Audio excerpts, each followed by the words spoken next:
আমাদের দেশে তো কোনো কিছু সমস্যা তৈরি করতে কোনো কিছু লাগে না, ইস্যু এলেই চলে। এই 200 টাকার তেল নিতে আইয়া এই 4 ঘন্টাও লাগে, 5 ঘন্টাও লাগে।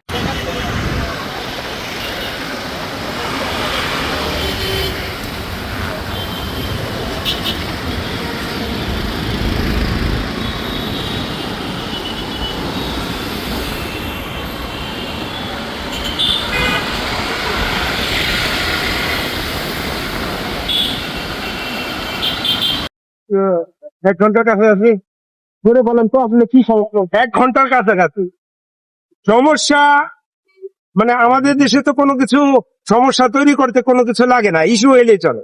পদ্মা সেতু, মেট্রো রেল এবং এলিভেটেড এক্সপ্রেসওয়ে নির্মাণের গর্বিত অংশীদার বসুন্ধরা সিমেন্ট। আমাদের দেশ আসলেই কি তেল পাচ্ছে না পাচ্ছে না সেটা তো আমরা ইনভেস্টিগেশনে যাই না, তাই না?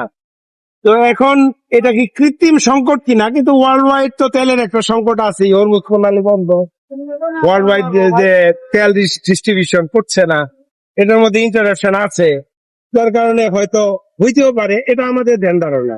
আচ্ছা, সরকার থেকে তো বলছে যে তেল কোনো ধরনের সমস্যা নাই। সরকার থেকে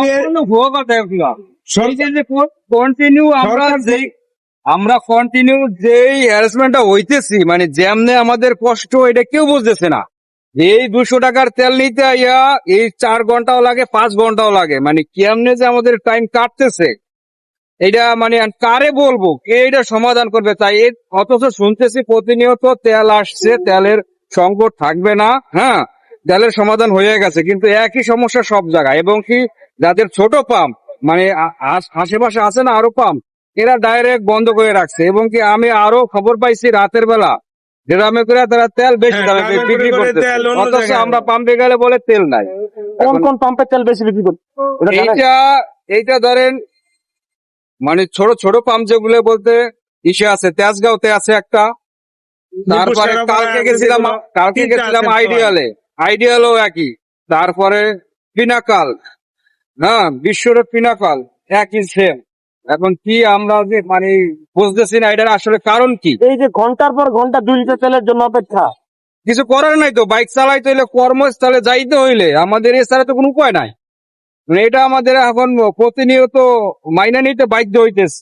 পাম্পই দেখি না কিন্তু 1 ঘন্টার উপর হয়ে গেছে। ওকে, পাম্পের কাছাকাছি গেলেও একটা শান্তি পাইতাম যে আমরা কাছাকাছি আসছি। হ্যাঁ 1 ঘন্টার উপরে, উনি আর আমি একসাথেই আসছি, 1 ঘন্টার উপরে আসছি। এই যে দীর্ঘ অপেক্ষা করতেছেন তারপরে তেল পাবেন কিনা? হ্যাঁ সেটাই তো আশঙ্কা, নিশ্চয়তা নাই, কোনো নিশ্চয়তা নাই, অনিশ্চয়তার মধ্যে থাকতে হয়। আর তারপর ধরেন যে ঘন্টার পর ঘন্টা বসে রয়েছেন, তারপরে গিয়ে দেখলেন তেল নাই, তখন তখন কেমন লাগে? ফিরে যেতে হবে আর কি, কিছু তো আর করার নেই। এর চেয়ে কষ্ট আর হয় না। এই যে রোদ, হ্যাঁ রোদের ভিতরে যে আইটা পাম্পের কাছাকাছি গেলাম, পাম্পে ঢুকলাম, বললো তেল নেই, শেষ। মানে এর চেয়ে কষ্ট আর হয় না সত্যি কথা বলতে গেলে। মানে এই ভোগান্তি থেকে আমরা কবে বেরোয় আসতে পারবো, এটাই আমাদের একটা প্রত্যাশা, যে আমরা করি যে এটা কবে আমরা জানি এটার সমাধান সরকার যেন অবশ্যই করে।